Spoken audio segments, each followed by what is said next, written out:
salutations. Welcome to the news on RT America, broadcasting from the RT America studios in our nation's capital. I am Tyrell Ventura, and here's what's making headlines tonight.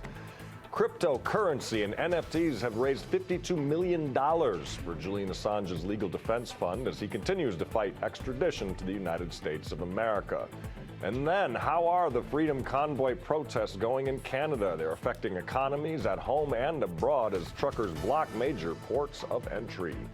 And we've got a crew live on the ground in Ottawa with the latest. And finally, we told you about the Russian figure skating prodigy who made Olympic history for landing a quad jump. But tonight, she's currently waiting to see if she gets to keep her gold medal.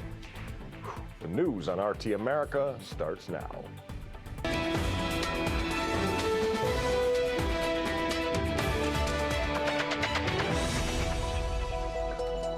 Over now to the top story of the night. Julian Assange has received a major boost for his legal defense. The digital art auction has raised over $52 million to help fund the WikiLeaks founders' fight for freedom. RT's Alex Mihailovich has the story.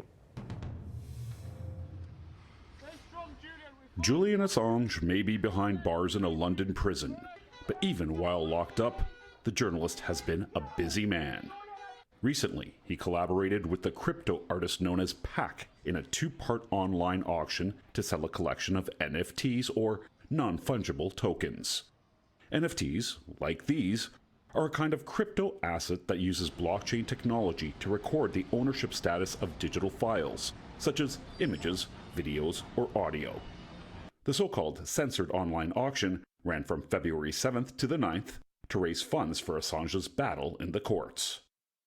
According to the artist Pac, everything censored returns to the people. Auction 1 proceeds will go to the Wow Holland Foundation to support Julian Assange's defense. Open Edition proceeds will go to freedom of information, digital privacy, education, health, human, and animal rights organizations. Assange has been in a London prison since April 2019, after his asylum at the United Kingdom's Ecuadorian embassy ended.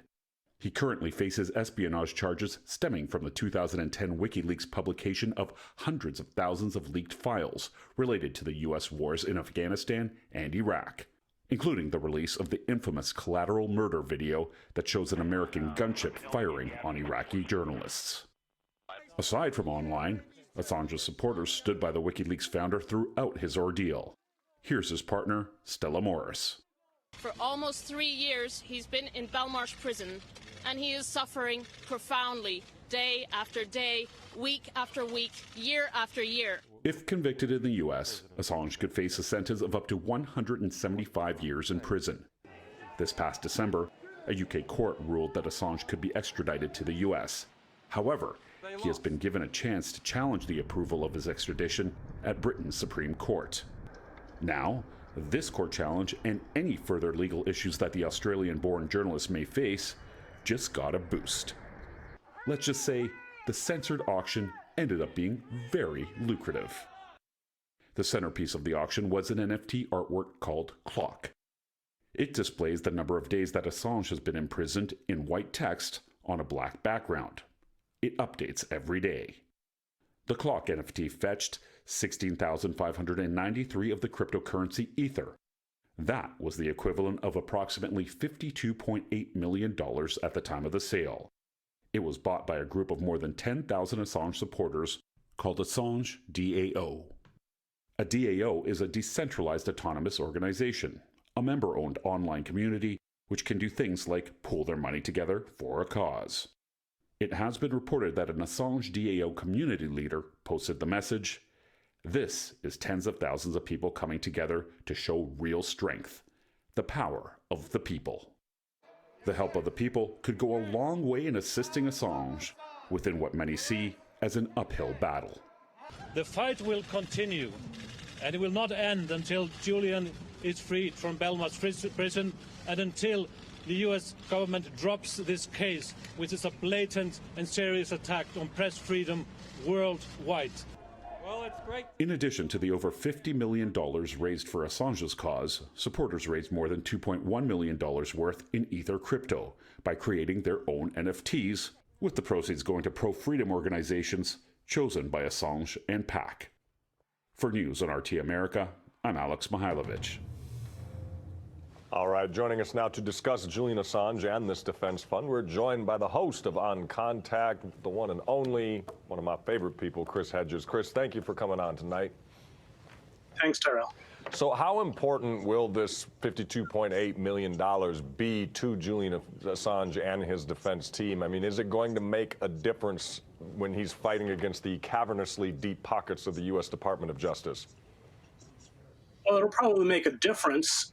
He's been short of legal funds for some time, so it allows him to essentially mount a very vigorous defense. I think that I wasn't surprised by the outpouring of support because I think we forget sometimes how the leaks of the cables, especially the diplomatic cables, impacted countries around the world because they suddenly saw how corrupt not only their own government was, but how mendacious and corrupt the United States government was. I mean, for instance, in those files, there was a trove of 1,918 cables on Haiti that were then used to publish a series of stories in Haiti Liberté.